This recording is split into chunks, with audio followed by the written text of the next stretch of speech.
Mereka berusaha untuk menjatuhkan Nabi tentang kisah peristiwa yang pada mereka tak logik dan tak masuk akal. Mereka bawa kepada Sayyidina Abu Bakar Siddiq supaya Sayyidina Abu Bakar Siddiq menolak peristiwa ni dan orang lain ikut serta Sayyidina Abu Bakar Siddiq dan meninggalkan baginda Rasulullah SAW. Apa jawapan Sayyidina Abu Bakar? Sayyidina Abu Bakar beritahu sesungguhnya kalau Muhammad SAW menceritakan lebih daripada itu pun aku percaya.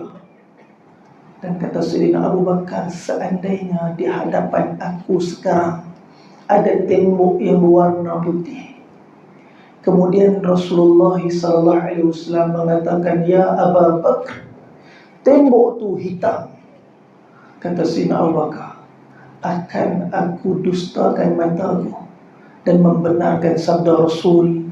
Akan ku kata, ya Rasulullah, sadaqta, kamu benar, tembok tu memang hitam, walaupun mata dia nampak putih. Ini para sahabat radhiyallahu ajma'in, keyakinan mereka, kefahaman mereka terhadap sabdaan Nabi SAW melebihi logik akal mereka.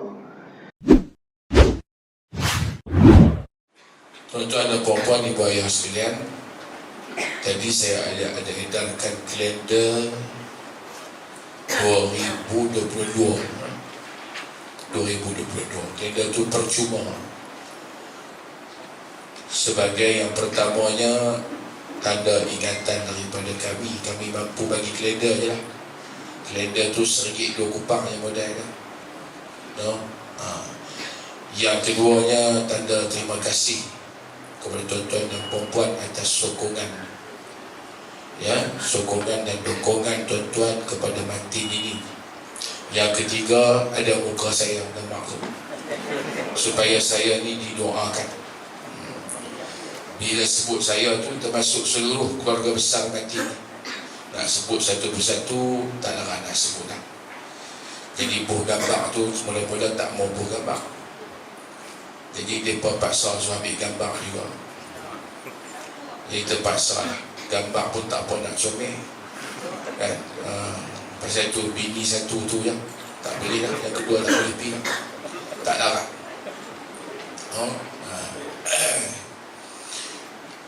Kemudian saya mengucapkan selamat datang kepada Ustaz Putra Haizam serta rombongannya. Kita punya kuliah ni sampai pukul 10 saja, ya. Masa kecederaan dekat 5 minit, 10 minit tu bolehlah. Ustaz maklumlah, kita ni kebanyakannya orang-orang yang sangat sibuk kalah menteri. Jadi sama-sama lah kita beri perhatian, jaga adab, ya, jaga adab. Handphone tu silent kan, jaga adab, beri perhatian, catat isi-isi penting tazkirah yang akan disampaikan.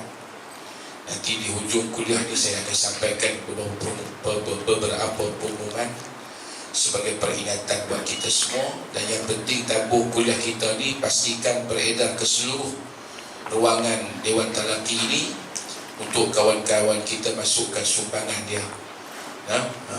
Tak kisahlah, tak nak bagi sumbangan pun tak apa. Kalau bagi sumbangan, saya ucap terima kasih dan alhamdulillah, syukur pada Allah. Mudah-mudahan rezeki tuan-tuan dan puan-puan tambah berkatnya, insya-Allah. Ya? Jadi saya tanpa melengah masa menjemput, mempersilakan yang saya muliakan, yang saya kasihi, Ustaz Putra Haizam. Pertama, untuk kenalkan diri dia kepada kita semua. Kalau tak kenal tak cinta.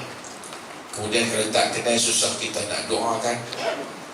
Mudah-mudahan dapat kita berkenan-kenalan untuk kita sama-sama selepas ini berkasih sayang dan doa mendoakan. Dipersilakan dengan segala hormatnya. Bismillahirrahmanirrahim. Assalamualaikum warahmatullahi ta'ala wabarakatuh. Nahmaduhu wa nasta'inuhu wa nastahdihi wa nastaghfiruh wa nu'minu bihi wa natawakkalu alayhi wa na'udzu billahi min shururi anfusina wa min sayyiati a'malina. Man yahdihillahu fala mudilla lahu wa man yudlil fala hadiya lahu. ونشهد أن لا إله إلا الله ونشهد أن محمدا عبده ورسوله أما بعد قال الله سبحانه وتعالى في القرآن الكريم أعوذ بالله من الشيطان الرجيم هو الذي أنزل السكينة في قلوب المؤمنين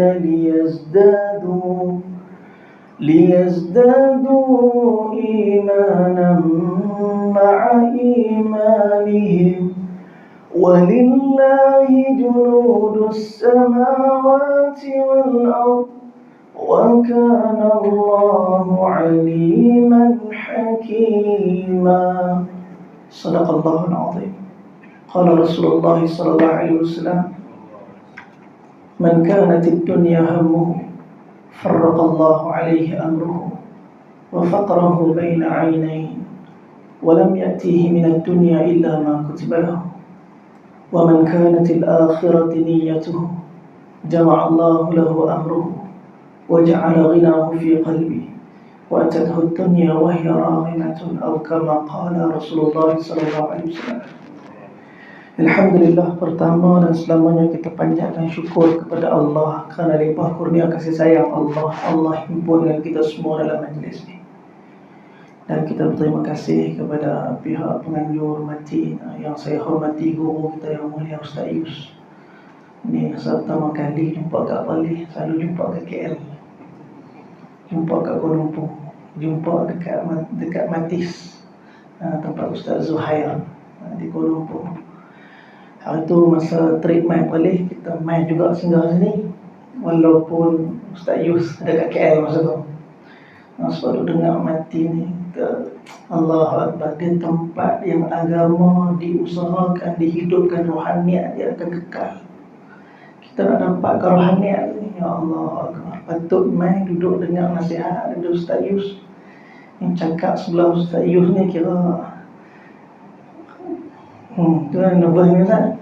Cakap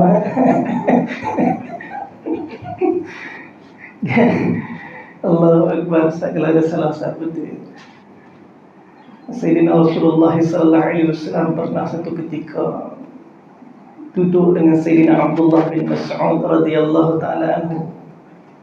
Nabi beritahu, ya ibnu ummi abd, panggilan Abdullah bin Mas'ud, iqra' alayya, bacakan Quran kepadaku. Nabi sallallahu alaihi wasallam beritahu.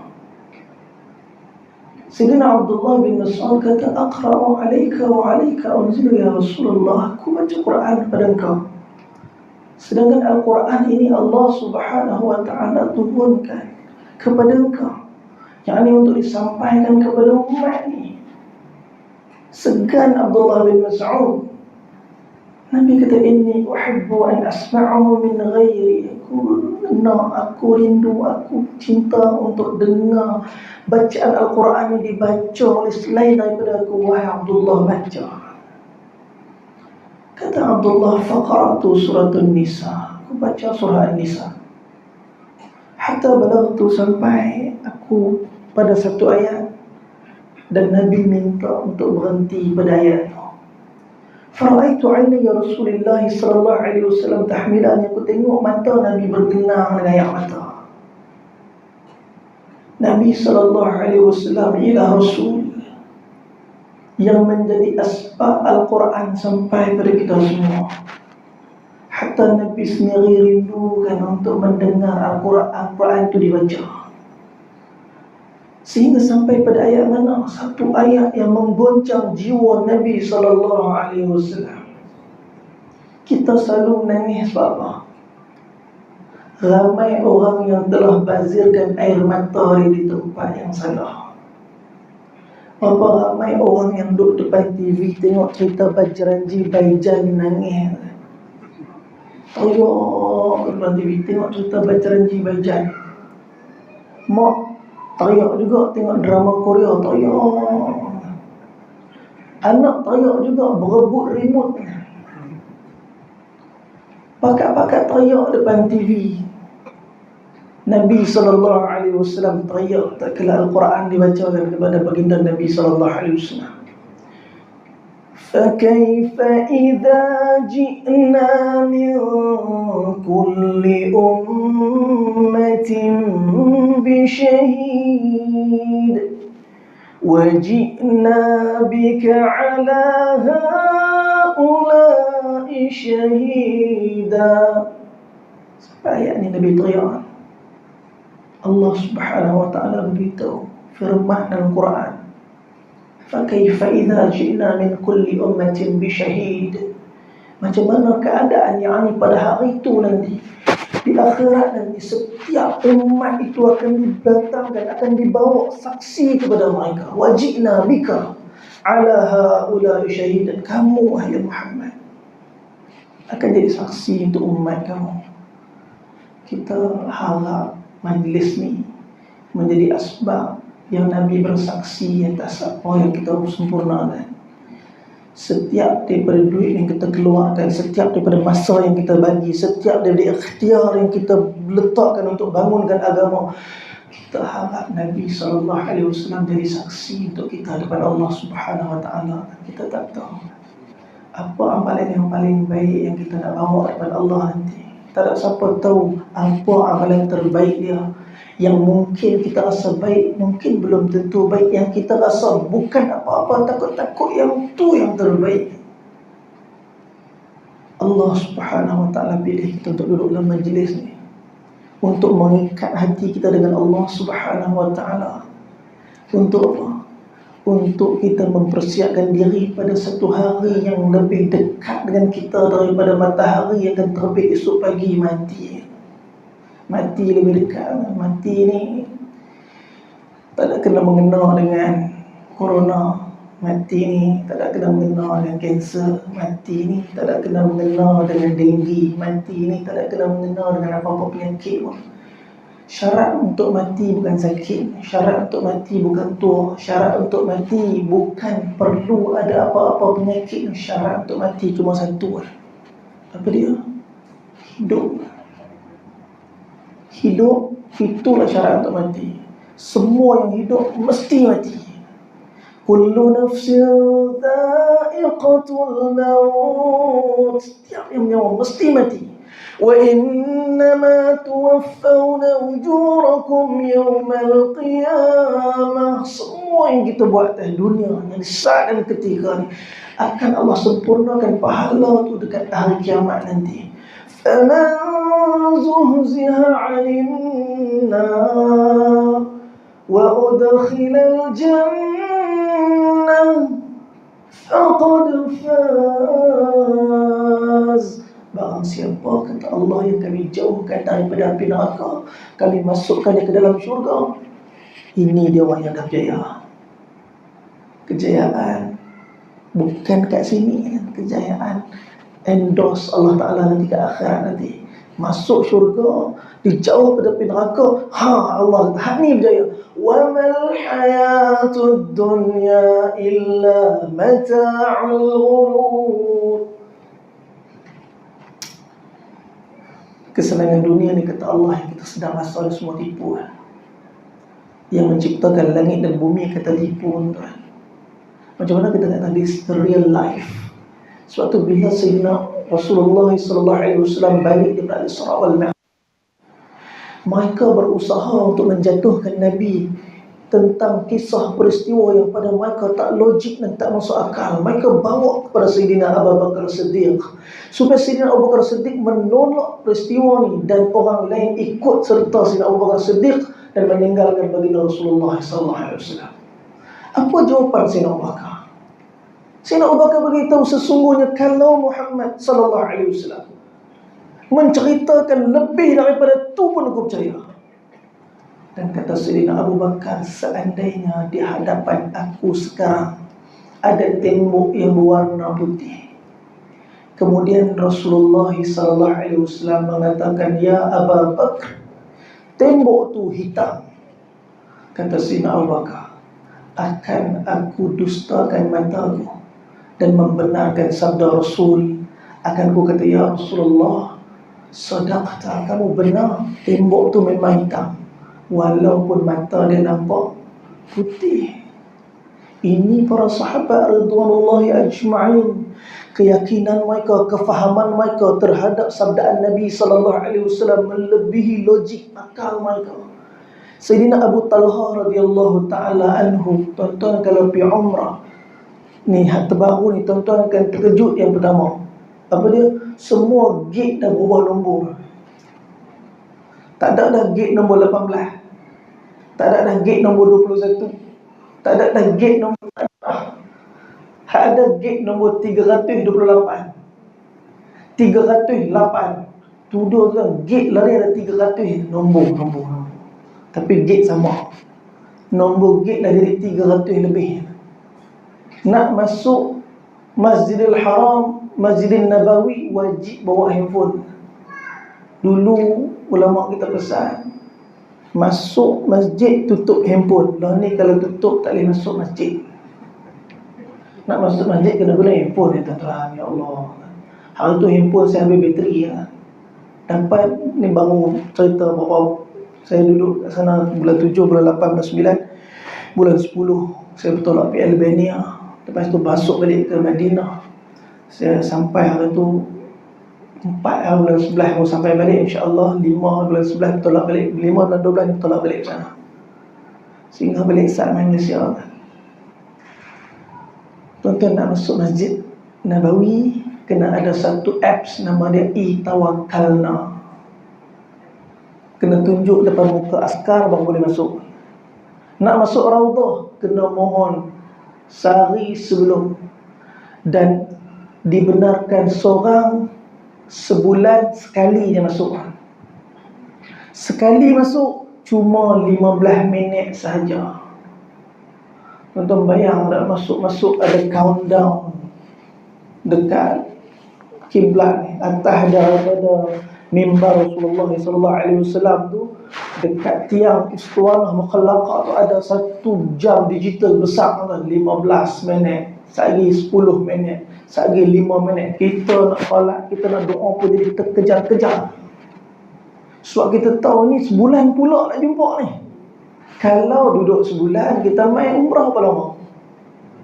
2 minggu je. Duduk Madinah apa lama? 5-6 hari je. Tuan-tuan nak dekat sekali. Berapa kali boleh masuk Raudhah lah ni? Sebab tu kami jadi tikus tak? Masuk juga ke belakang. Tak boleh kita. Ya Allah, nak ziarah Rasulullah kena apply, kena ada ma'ud, dapat tasrih baru boleh masuk. Nak salat di Masjidil Haram kena mohon 5 waktu salat, 5 kali kena mohon. Tuan-tuan kena download dua application. Dekat Malaysia tu ada My Sejahtera. Dekat sana dia ada e-Tawakkalna dengan i'tamarna. E-Tawakkalna nak masuk depan masjid, i'tamarna nak buat ibadat, nak buat umrah, nak masuk Raudhah, nak ziarah Rasulullah, nak salat di Masjidil Haram. Semua kena mohon lah ni tuan-tuan. Keadaan jadi kritikal. Kita sedang menyempurnakan hadis Nabi SAW. Kita sedang berada di hujung-hujung. Sebab tu kita kena berusaha untuk menyempurnakan amalan kita yang paling baik, nak buat balik di depan Allah Subhanahu Wa Taala. Kita tak tahu masalahnya amalan mana yang paling baik. Sebab tu kena banyakkan amalan, ikhlaskan hati, betulkan niat, supaya melangkah setiap langkahan kaki kita dalam keredaan Allah Subhanahu Wa Taala. Tuan-tuan, sebelum tu tadi saya cerita taman awak tak tahu. Tiba hilang Ustaz. Kat mana? Ha? Dia sebenar. Okay, sebelum tu lagi, rewind balik itu dia lah. Ada cantik kita boleh ni. Cerita buku. Cerita buku.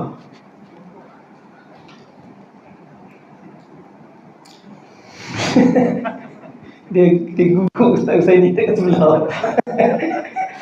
Dia ada Ustaz sebelah dia tadi. Kita budak-budak ni. Tuan-tuan, ni keadaan Allah dekat sana. Dan Nabi SAW doa, Ya Allah berkatkan Syam kami, Ya Allah berikan keberkatan kepada Yaman kami. Ada di kalangan sahabat kata, Ya Allah, Ya Rasulullah, macam mana dengan Najd kami? Nabi ulang balik, Ya Allah berkatkan Syam kami. hadirkan keberkatan kepada Yaman kami. Ada di kalangan sahabat yang kata, ya Rasulullah, Najd kami. Najd. Nabi SAW sebut lebih kurang dalam mafhum Sahih Bukhari. Najd. Di situ akan berlaku fitnah besar, pergolakan yang teruk, dan di situ akan keluar tanduk-tanduk syaitan. Masa hari Maulid Nabi hari itu 17 Oktober, saya ada dekat Jerman.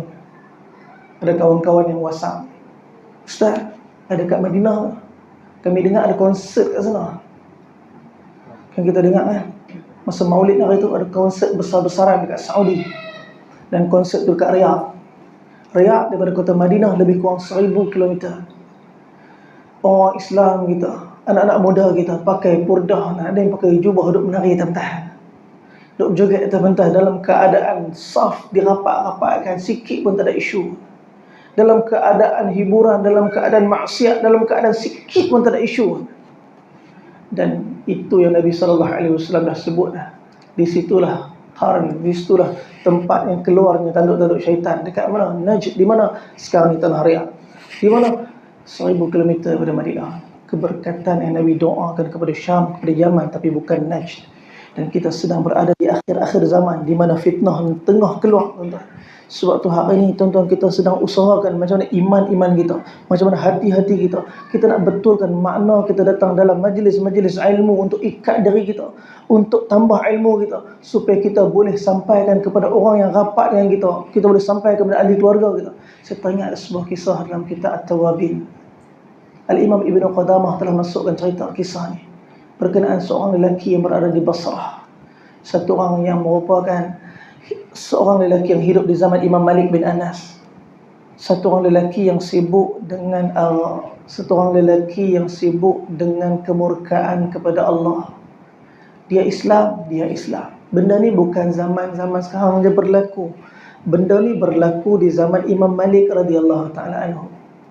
Siapa lelaki ni? Nama dia saya sebutlah sekali. Tetapi dia hidup di zaman Al-Imam Malik bin Anas, Al-Imam Nafi', Al-Imam Syafi'i. Dia hidup zaman yang mana setelah kewafatan Rasulullah sallallahu alaihi wasallam di kota Basrah. Satu hari tengah dia plan nak buat majlis di rumah dia. Dia tunggu kawan-kawan dia untuk datang minum arak. Dan dia dapati ada sekumpulan manusia yang lalu di depan kawasan lapang rumah dia. Dan dia tengok di tengah-tengah mereka ada seorang lelaki yang duduk di atas keldai. Lelaki itu sangat dihormati, lelaki itu dijaga, lelaki itu dimuliakan. Pemabuk tadi, bila dia tengok orang kat tengah tu, dan dia dikenali di Basrah sebagai satu orang yang gangster, satu orang yang samsing, satu orang yang cukup digeruni dengan sifat dia, satu orang yang sangat-sangat dikenali dengan maksiat dia, tapi tak ada orang berani tegur dia.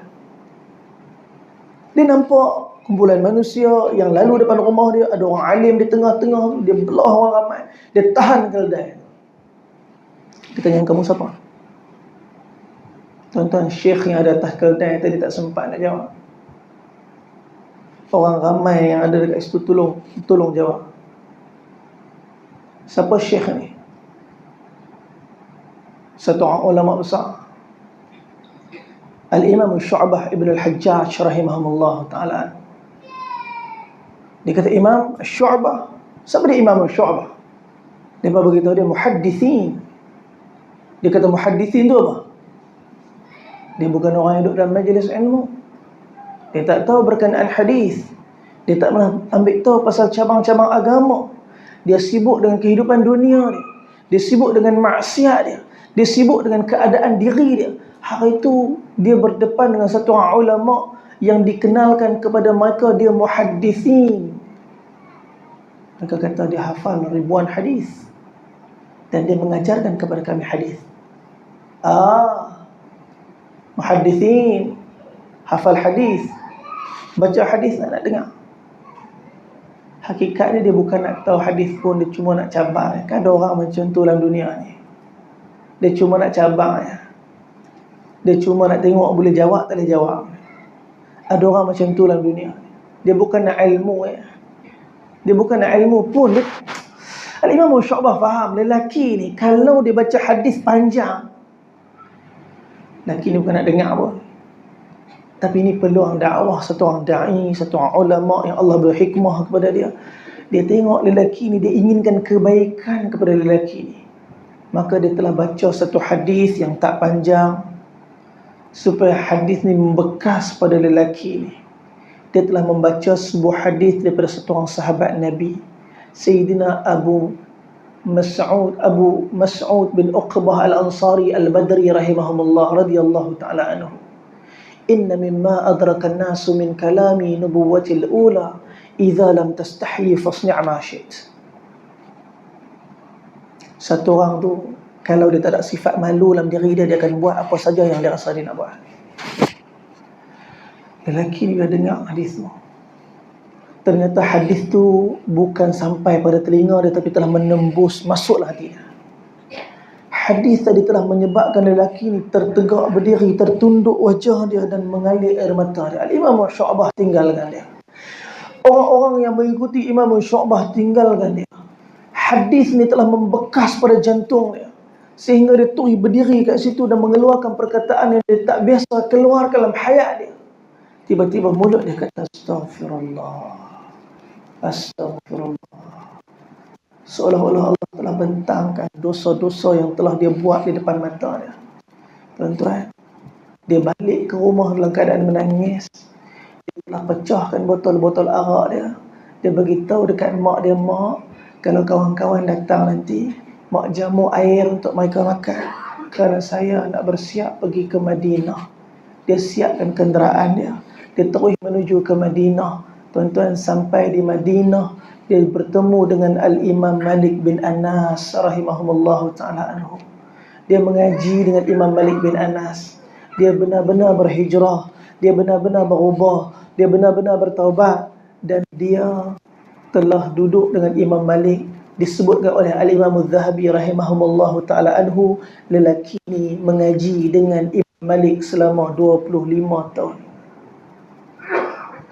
Allah, kita ngaji setahun 2 tahun pun kadang-kadang, ya Allah, saya tak habis-habis, tak boleh. Dia tambah-tambah mengaji bahasa Arab. Ustaz yang mengajak bahasa Arab ni kena cekal betul, sebab biasanya kelas pertama insya-Allah penuh. Sampai lepas 2 bulan, tuan-tuan, tinggal ustaz dengan penganjur saja. Akhirnya dengan ustaz-ustaz pun tak main. Ustaz kata tak ada siapa nak mengaji kan. Dan sebab kau lama, kau susah, kau banyak pula, dia kata nak kena hafal. Ya Allah, lah kali cemui, lah kali tak termai, lah kali tinggal tu. Al-Imam Malik bin Anas, lelaki ni mengaji dengan dia 25 tahun, kata Imam Az-Zahabi. Dia mengaji bukan sebab nak jadi alim, bukan nak jadi ulama, bukan nak jadi ustaz, bukan nak jadi apa-apa. Dia mengaji, dia hafal Quran, dia mengaji fiqh, dia mengaji tauhid, dia mengaji akidah, untuk mengenal Allah dan menjadi hamba yang paling baik di sisi Allah. Siapa dia hamba yang paling baik? Allah sebut wa ibadur rahman, surah Al-Furqan ayat 63. Allah kata hamba-hamba kepada Ar-Rahman. Siapa dia? Alladzina yamshuna 'alal ardi hauna. Mereka ialah orang yang berjalan atas muka bumi Allah dalam keadaan lunak hati mereka. Mereka tak rasa mereka siapa-siapa. Mereka tak rasa mereka lebih pada orang. Mereka rasa mereka cuma hamba. Mereka bukan siapa-siapa. Keinginan mereka ialah redha Allah Subhanahu wa taala. Mereka nak melangkah dalam keadaan Allah sayang. Ini ibadur rahman alladzina yamshuna 'alal ardi hauna wa idza qatabahumul jahilun. Bila disapa oleh orang jahil, mereka tak balas maki dengan maki, mereka tak balas fitnah dengan fitnah, mereka tak balas kehinaan dengan kehinaan, mereka tak balas kejahatan dengan kejahatan. Mereka kata qalu salama, sejahtera, sejahtera, sejahtera, kebaikan, kebaikan, kebaikan. Orang buat jahat mereka buat baik. Wal ya'fu wal yasfahu ألا تحبون أن يغفر الله لكم والله غفور رحيم. Maafkanlah, wal ya'fu wal yasfahu, lupakanlah kesalahan orang kita. Ala tuhibbuna an yaghfirallahu lakum.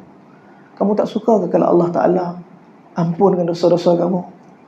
Allah ialah Tuhan yang maha pengampun lagi maha penyayang. Allah Subhanahu Wa Ta'ala cuma nak kita lunak dengan Allah. Kalau kita rasa kita hamba, tuan-tuan, hari tu masa dekat Madinah, kami sewa hotel. Sebab hujung-hujung dah nak balik, duit pun dah nak habis. Jadi nak sewa hotel ni tak boleh nak sewa mahal-mahal. Kita sewa dekat Mirih As-Salam, hotel paling murah sekali dekat Madinah tu. Jauh sikit lah, dekat Masjid Ghamamah kalau ingat lagi. Tuan-tuan, kita sewa satu malam RM250, 4 katil lah. 4 katil, kami 6 orang. Biasa kan kalau kita nak kan, buka kalau 4 kita 6 orang, 4 katil, buka sabu kan, buka bilik katil. 6 orang, semua ustaz-ustaz muda. Ada 2 orang ustaz, laju dia naik. Sudah tu, laju depa naik ni. Buka pintu tuan-tuan, terus lepas tolak katil pergi tepi. Lepas hampak, lepas punya bedding kat tengah, tidur atas lantai. Dua-dua hak seorang baru mengajar Sahih Bukhari. Hak yang seorang lagi memang tengah belajar Sahih Bukhari. Hak seorang tengah mengajar Sahih Bukhari. Tuan-tuan, lah otak lepas hadis ni, lah otak lepas kolam dada lepas Quran tu, tidur atas lantai. Kita kata takkan kita nak tidur atas katil. Ada seorang ustaz dari Indonesia kita. Tengok kami, kata orang Indonesia, ustaz Indonesia ni, kami melihat ustaz-ustaz daripada Malaysia ni, ya Allah, dengan akhlak kalian saja tersentuh hati-hati kami. Kalian benar-benar telah merendahkan diri kalian di tempat yang paling rendah, sehingga tak ada siapa mampu merendahkan kalian lagi lepas ni. Lepas ni letak diri lepas paling bawah lah. Kalau kita rendahkan diri kita to the ground, yang paling rendah atas lantai, siapa lagi boleh rendahkan kita? Kenapa orang boleh rendahkan kita? Dan kita rasa direndahkan sebab kita letak kita tempat tinggi. Bila kita letak kita kat tempat tinggi, orang rendah kita, kita rasa kita dijatuhkan. Kalau memang kita dah rendah kat bawah, kita letakkan hati kita lantai, letak diri kita di bawah, siapa lagi boleh tolak rendah pijak kita, tuan-tuan? Kita dah paling bawah dah. Tuan-tuan, Al-Imam Malik bin Anas mengajak lelaki tadi 25 tahun, dan lelaki ni belajar untuk jadi hamba Allah yang paling sempurna. Siapa lelaki ni? Kalau saya sebut nama dia, mungkin tuan-tuan tak biasa dengar. Tapi kalau sebut nama anak murid dia, tuan-tuan rasa biasa kenal anak murid dia. Lelaki ni, pemabuk ni, nama Al-Imam Abdullah bin Maslamah Al-Qa'nabi rahimahumullah. Al-Imam Abdullah bin Maslamah Al-Qa'nabi. Al-Imam Syafi'i pun pernah sebut pasal dia ni, antara orang yang paling aula dalam Muwatta' Imam Malik ni, Imam Abdullah bin Maslamah. Siapa dia anak murid dia? Anak murid dia Al-Imam Bukhari. Anak murid dia Al-Imam Muslim. Tuan-tuan, siapa dia ni dulu? Satu orang yang mabuk, satu orang ahli maksiat. Hanya kerana satu hadis saja, tuan-tuan, dia telah berubah dekat dengan Allah Subhanahu Wa Ta'ala. Jangan pernah putih asa terhadap siapa-siapa manusia dalam dunia ni. Kita tak tahu sebelum dia mati ni dia siapa, tuan-tuan. Mungkin jauh lebih baik pada kita. Sampaikan apa yang kita tahu pada orang. Mungkin yang kita sampaikan sikit akan membekas kat jantung hati dia, akan memberi kesan pada seluruh kehidupannya. Hari ni siapa yang boleh tolak? Kalau sebut Sahih Bukhari, walaupun orang tu tak mengaji hadis, dia pun kata sahih. Oh, riwayat Bukhari sahih. Riwayat Muslim sahih. Riwayat Muslim. Tuan-tuan, siapa guru dia? Satu orang yang cukup jauh daripada Allah satu ketika dulu. Sebab tu tuan-tuan, kalau kita ada anak-anak, mungkin ada anak-anak kita yang kita usahakan, tapi saya minta maaf, kita kadang-kadang ada 5-6 orang anak. Mungkin 6 orang anak, 5 berjaya, Masya Allah. Saya minta maaf, mungkin seorang ni mangkuk sikit, saya minta maaf tuan. Tiba-tiba mangkuk seorang ni. Kita pun tak tahu pasal apa dia jadi mangkuk. Kita rasa kita bagi makan sama dah, kita rasa didikan sama dah, kita rasa semua sama dah, kasih sayang semua sama dah, tapi tak tahu siapa dia jadi macam ni. Tuan-tuan, untuk anak yang macam ni jangan pernah putus asa. Kerana kadang-kadang Allah Ta'ala hantar anak ni seorang macam ni kat kita untuk jadi guru untuk subjek sabar kita. Siapa lagi nak ajak kita subjek sabar? Ini dia Allah hantar sebagai guru untuk subjek sabar kita, supaya kita boleh istighfar. Kalau anak kita 6-6 semua berjaya, kita akan canang habis. Tengoklah siapa ajak. Tengok mak ayah dia lagu mana. Nah, kita akan mula rasa Allah Ta'ala kadang-kadang buat satu benda, Allah bagi banyak benda, Allah tarik sikit daripada kita supaya hati kita terikat dengan Allah dan berkata, ya Allah, aku tak reti, ya Allah. Kita kadang-kadang ada orang tanya, Ustaz, saya pun tak reti nak jawab kalau orang tanya soalan ni. Ada orang artis-artis yang duk berhijrah ni, yang dah mula datang dekat dengan agama. Dia kata, Ustaz, kami dah tinggalkan dah semua benda-benda hak tak elok tu. Ingat bila hijrah mai pada sunnah, mai pada agama, makin mudah kehidupan ni, makin relax, tapi makin teruk Allah uji ni, Ustaz. Makin dahsyat lagi ujian main ni, macam mana? Allah akan beritahu surah Al-Ankabut ayat nombor 2. Ahasiban nasu an yaqulu aman ahasiban nas ahasiban nasu an yutraku an yaqulu amanna wa hum la yuftanun. Apakah manusia menyangka dia akan ditinggal setelah dia katakan beriman, yakni kepada Allah Subhanahu wa taala, sebelum dia diuji? Siapa-siapa pun makin dekat dia dengan Allah Subhanahu wa taala, makin Allah Subhanahu wa taala nak angkat darjat dia, makin berat ujian yang Allah akan letak atas bau dia, supaya dia tolak kuat sikit ujian tu naik ke atas. Dengan tangan dia merintih menangis kepada Allah Subhanahu wa taala. Kita kadang-kadang minta ke Allah tanpa ujian ni, tak ada perasaan kadang-kadang. Bila Allah uji kita, baru kita angkat tangan, teriak, nangis, keluar air mata. Ya Allah, aku tak reti, ya Allah tolonglah, ya Allah, ya Allah, ya Allah, ya Allah. Kalau kita tak ada apa ujian, kita relax je, kita angkat tangan pun kita rasa semua dah settle, tak ada masalah. Allah Subhanahu wa taala bagi ujian supaya hati kita lunak dengan dia. Dan Allah Subhanahu wa taala uji kita bukan nak tengok siapa di kalangan kita. Macam ada orang kata Allah uji sebab nak tengok iman kita tahap mana. Tuan-tuan, saya minta maaf, kita nak betul sikit. Allah tak perlu uji siapa-siapa untuk tahu iman dia tahap mana, kerana Allah ialah Tuhan yang Maha mengetahui. La ni kita duduk saja ni, seluruh manusia, 7 bilion manusia sedang berjalan atas muka bumi ni. Allah tahu tahap iman kita semua tahap mana la ni. Tapi kenapa Allah uji? Allah uji bukan sebab Allah nak tahu, Allah dah tahu. Tapi Allah uji sebab Allah nak bagi tahu kita yang tak tahu ni. Yang tak tahu bukan Allah yang tak tahu kita. Kita rasa okey dah, everything is fine, everything is good, semua settle, semua okey, kita rasa semua okey. Tapi bila Allah datangkan ujian, apa perkataan pertama keluar pada mulut kita? Apa benda pertama yang kita melangkah untuk buat daripada hayat kehidupan dan amal kita? Allah pesan pada orang beriman, ya ayyuhalladzina amanu ista'inu bis-sabri was-salah innallaha ma'as sabirin. Wahai orang beriman, minta tolonglah dengan sabar dan salat. Allah suruh orang beriman mencantum hati dia ada rindu dan cinta pada Allah, minta tolong. Yang pertama sabar. Sabar ni ulama kata bukan duduk sabar nak buat macam mana, dah kena dah. Tu kan sabar tu putus asa. Sabar ni ikhtiar, sungguh-sungguh cari jalan dalam keadaan menyempurnakan amal, baca yasin, salat tahajud, salat hajat, terus merintih, terus berdoa, bisabri wassalah, bangkit dan tunaikan salat. 2 rakaat salat sahabat menyelesaikan masalah dunia mereka dan akhirat mereka. 2 rakaat salat kita, masalah dunia pun tak selesai, macam mana masalah akhirat diselesaikan dengan salat tu? Tuan-tuan, Allah Subhanahu wa taala inginkan hati kita balik kepada Allah Subhanahu wa taala. Tu je yang Allah nak. Yang Allah inginkan supaya ujian tu datang, supaya mata kita terus menangis. Nabi SAW umur 60 tahun, Allah bagi anak lelaki. Nabi SAW umur 60 tahun, lahir seorang lagi anak daripada Sayyidatuna Maryah Al-Qibtiyah radhiyallahu ta'ala anha. Isteri-isteri Nabi semua makam mereka di Jannatul Baqi' kecuali 3 orang.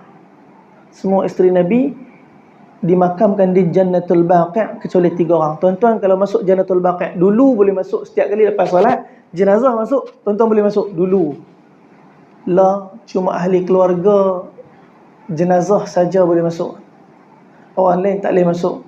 Tapi saya sebelum balik tu rezeki, Masa saya bagi salam wida' kat Nabi sallallahu alaihi wasallam, nak dah packing kat hotel, nak pergi Mekah untuk tunaikan umrah sebelum balik Malaysia, saya kena ikut babul baqi' tu, saya keluar tengah-tengah bagi salam kat Rasulullah, tiba-tiba jenazah lalu depan saya.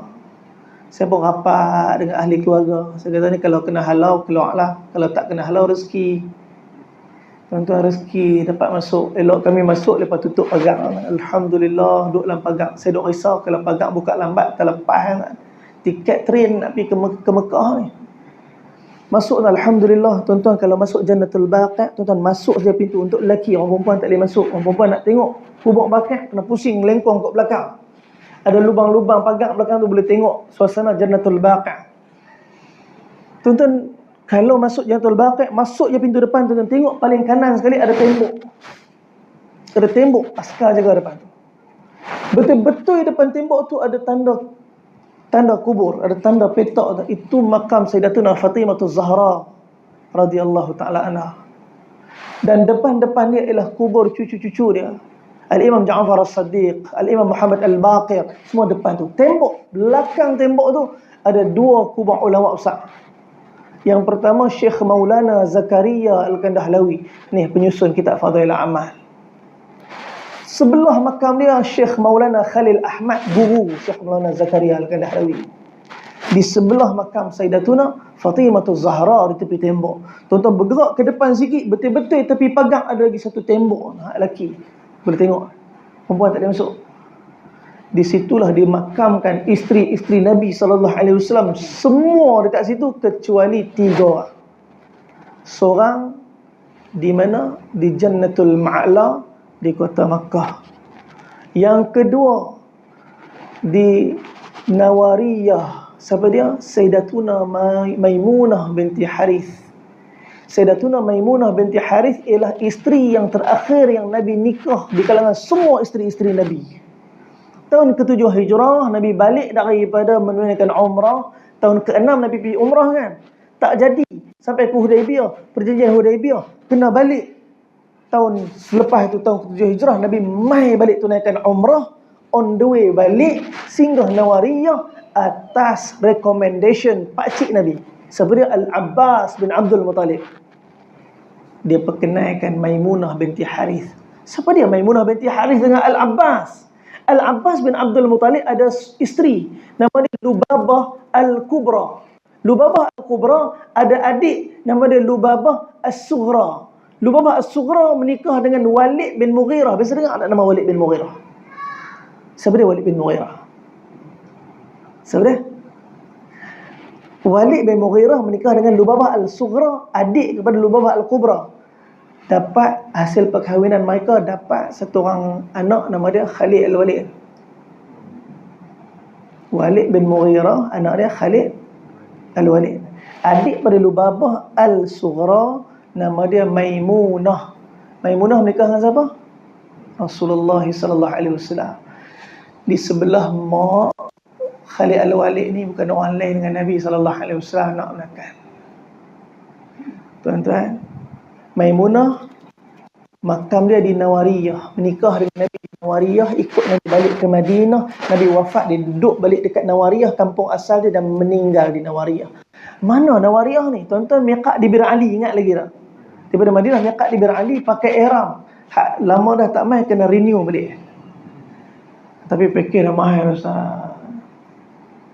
Bulan 12 ni saya pilih 5 hari bulan ni baru 6,900. Start bulan 12 masuk bulan 1 ni dia akan cecah 8,700 sehingga ke 10,000. Pakej biasa.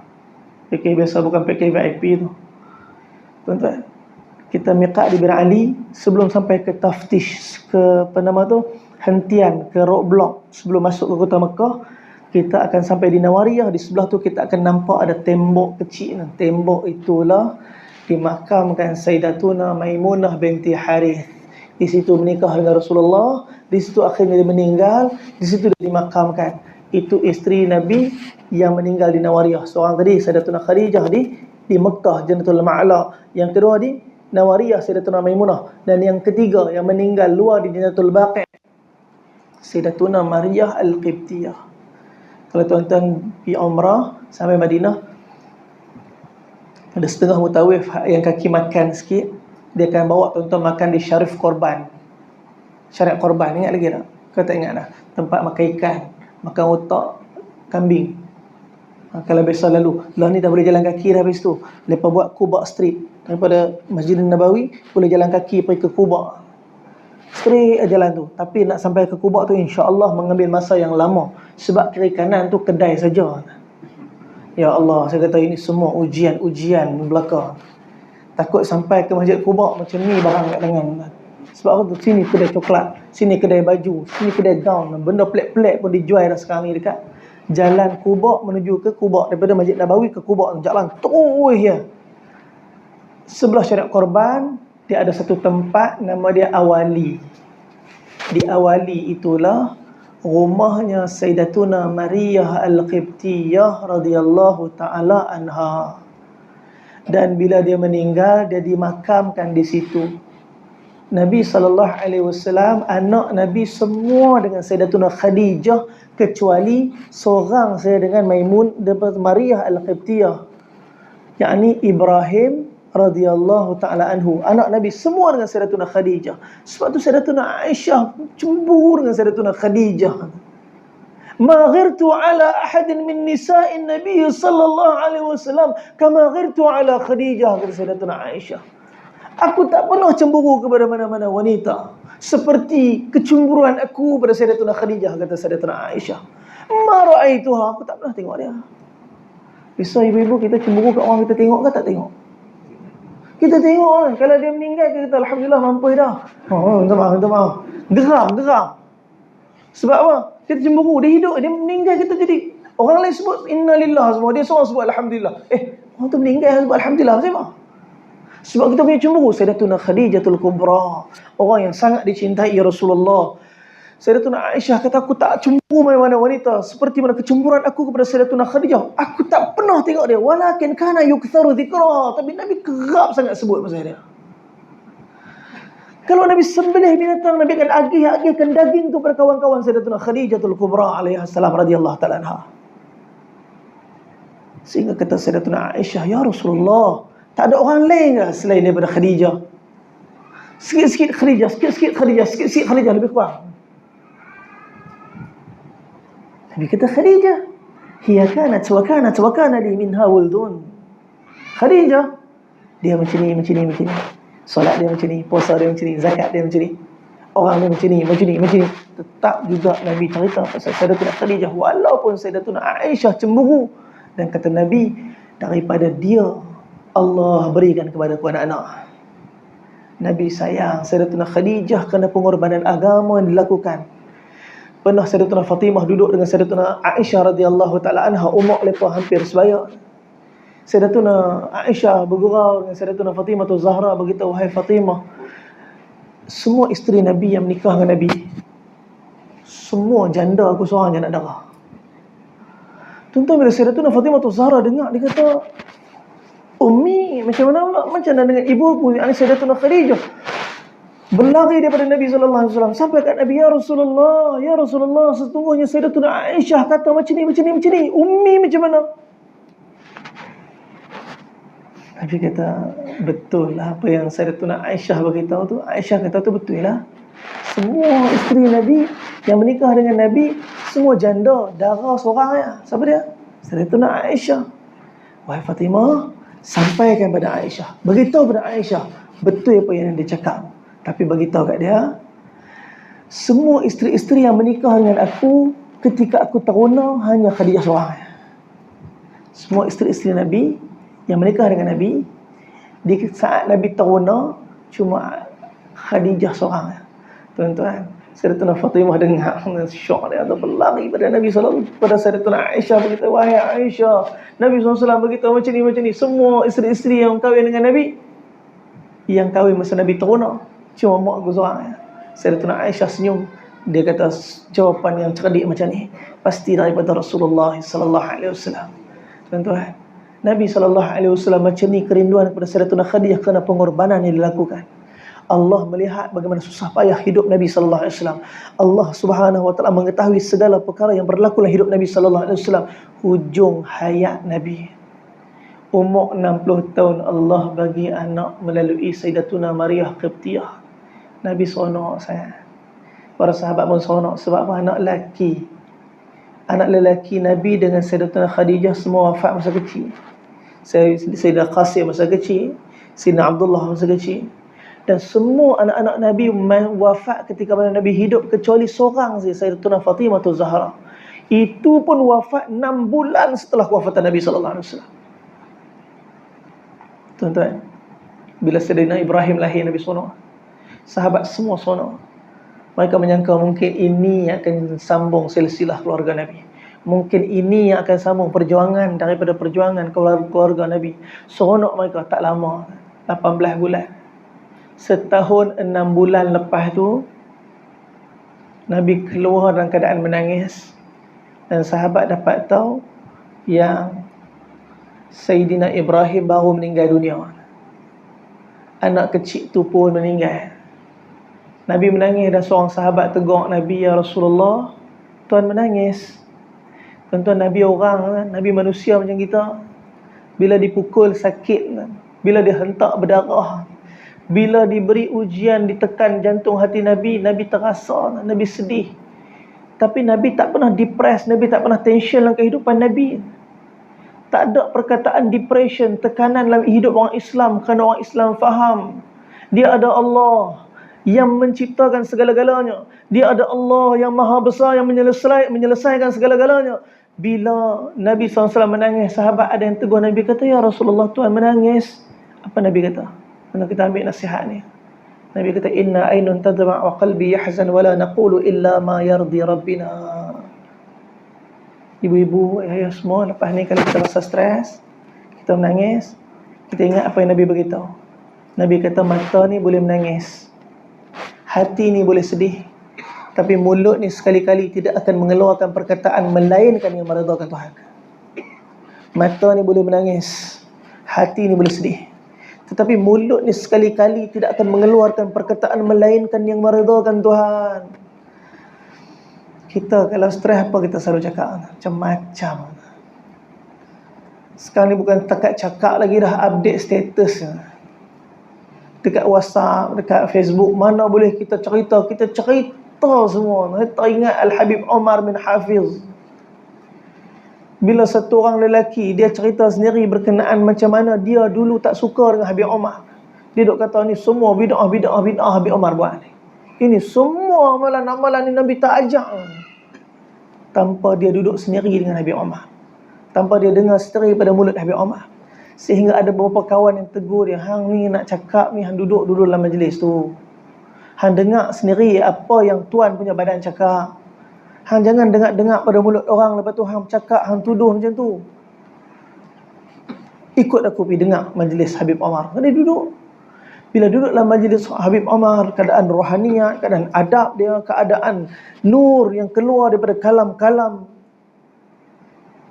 Akhirnya dia rasa bersalah sangat dengan segala fitnah-fitnah yang dia pernah buat pada Habib Omar. Dia jumpa Habib Omar, dia minta maaf. Kata, "Habib, saya minta maaf sebab saya duk cakap benda sekian fitnah macam-macam ke Habib. Saya minta maaf Habib, tolong maafkan saya." Habib Omar cuma kata, "Tak ada masalah, saya maafkan, tak ada masalah. Habib, boleh tak saya nak belajar dengan Habib?" Habib Omar kata, "Tak ada masalah, boleh sangat belajar kat ribat kita ni. Cuma tak mewah lah." Dia kata, "Habib, tak ada masalah. Yang penting saya dapat belajar pada Habib." Alhamdulillah, Habib pun terima dia. Habib Omar kata, "Tak, sebelum tu boleh tak saya nak minta tolong satu benda. Kamu tolong beli satu, apa nama, rotan bulu ayam." Dia kata, "Ni nak kena rotan dah Habib ni." Dia kata, "Tak apa, nak mengaji punya pasal." Dia pun pergi beli rotan bulu ayam tu bagi kat Habib. "Ni rotan ni Habib, kalau ada masalah Habib nak rotan saya ni, Habib rotan. Saya betul-betul yang nak mengaji." Habib Omar kata, Bukan. Aku bukan nak rotan kamu. Cuma aku nak minta, boleh tak nanti kamu bawa rotan ni balik, dalam perjalanan balik nanti kamu cuba ingat balik apa fitnah-fitnah yang pernah kamu cakap tentang aku, dan setiap satu fitnah tu kamu cabut, kamu buang. Teringat satu fitnah, cabut, buang. Teringat satu, cabut, buang. Boleh tak?" Dia kata, "Boleh, Habib." Dia pun buat kan, sambil jalan, sambil teringat fitnah, teringat cabut, sampai rumah habis semua bulu ayam tu. Banyak sangat. Esok buat mai balik kat Habib, rotan tadi bulu dah tak ada.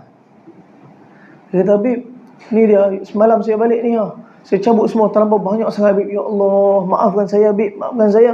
Habib Umar kata, tak ada masalah dah. Saya memang dah maafkan dah, tak ada masalah. Saya memang dah maafkan dah. Cuma saya nak minta tolong boleh tak? Saat lagi, tolong kutip balik bulu-bulu ayam yang kamu lempak semalam. Dia kata macam mana nak buat tu? Tapi sebab nak mengaji punya pasal, balik tu dia cari, dapat 4 line. Dapat 4 line. Esok bawa Habib, 4 ya Habib. Habib Umar kata, Alhamdulillah. Tuan, ingat baik-baik. Setiap fitnah yang kita taburkan kepada siapa saja, seperti bulu ayam ni berterbangan yang kita pun tak boleh nak kutip dah ke mana dah. Jaga mulut kita. Jaga perkataan kita. Jaga percakapan kita. Jangan fitnah siapa-siapa. Kalau benda tu tak betul, dia fitnah. Kalau benda tu betul, dia mengumpat. Jangan sebarkan aib siapa-siapa. Allah Subhanahu wa ta'ala hantar Nabi untuk tunjuk akhlak yang paling baik. Man satara musliman satarahullah fid dunya wal akhirah. Satu orang tutup aib satu orang Islam, Allah tutup aib di dunia dan akhirat. Semoga Allah tutup aib kita dekat akhirat nanti tuan-tuan. Allah tutup aib kita dekat dunia ni. Semoga Allah Subhanahu wa taala bagi kebaikan sendiri pada saya yang bercakap.